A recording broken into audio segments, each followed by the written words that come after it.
The broken sculpture. There's a verse in the Bible that says, "For we are God's masterpiece. He has created us anew in Christ Jesus, so we can do the good things He planned for us long ago." It's a beautiful truth, but for some people, it takes a lifetime to believe it. This is the story of a man named Michael. Michael was 38 years old, and if you had met him back then, you wouldn't have seen anything that looked like a masterpiece. You would have seen a man worn down by life, tired eyes, quiet voice, and a spirit that seemed to have forgotten how to dream. He used to have goals once. When he was younger, he studied architecture. He wanted to build homes that brought light and life to people. But somewhere along the way, life broke him down. His father passed away suddenly, leaving him the responsibility of caring for his aging mother. Bills piled up. Opportunities came and went. He found a job that paid the bills, but drained his soul. Endless hours at a desk, surrounded by gray walls, doing work that meant nothing to him. Every day felt the same. Wake up, commute, work, eat, sleep, repeat. The fire that once burned inside him had gone cold. Worse, Michael carried regrets, mistakes that haunted him. There was the relationship that ended because of his pride, the dream he abandoned out of fear, the bitterness he'd held toward God for years. He believed he had messed up too much to ever be useful again. One Friday evening, after another long day, Michael stayed late at the office. The building was quiet, lights dimmed. He opened his laptop and saw a blank document staring back at him. He whispered to himself, "I used to be somebody. Now I'm just existing." That night, he decided to take a walk before heading home. He ended up wandering into an old part of town, a place filled with art shops, old churches, and small galleries. As he walked past one of the shops, something caught his eye. Through the window, he saw an artist working on a sculpture. Curious, he stepped inside. The artist, an older man with gray hair and kind eyes, was working on a large piece of marble.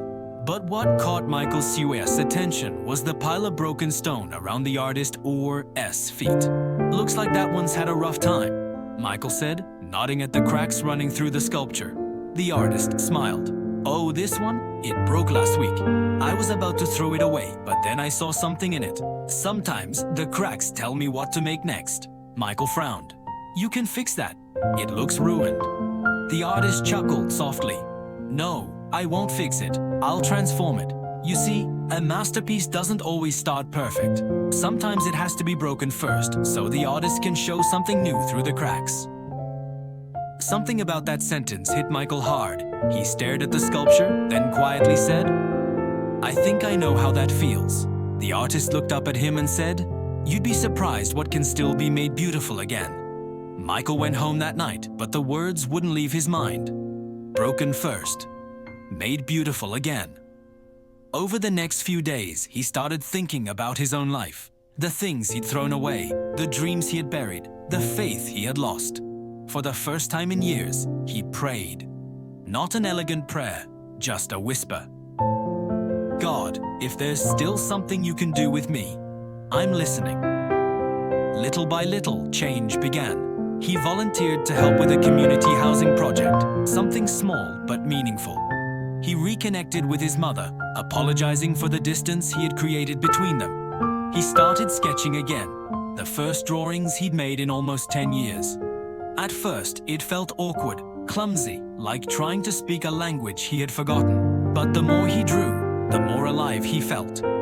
And one evening, as he sat surrounded by his sketches, he realized something. He felt joy again.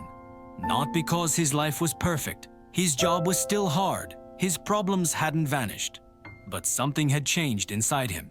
He realized that God had not given up on him.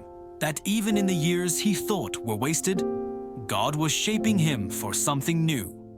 Michael began to see himself not as a failure, but as a work in progress. A piece still being shaped by the hands of a master artist. Months later, he visited that same art shop again. The artist was there, finishing the sculpture he had once called ruined. It was breathtaking. The cracks and fractures were still visible, but they had been turned into patterns of gold and stone that made the piece even more stunning than before. Michael smiled and said, "You were right.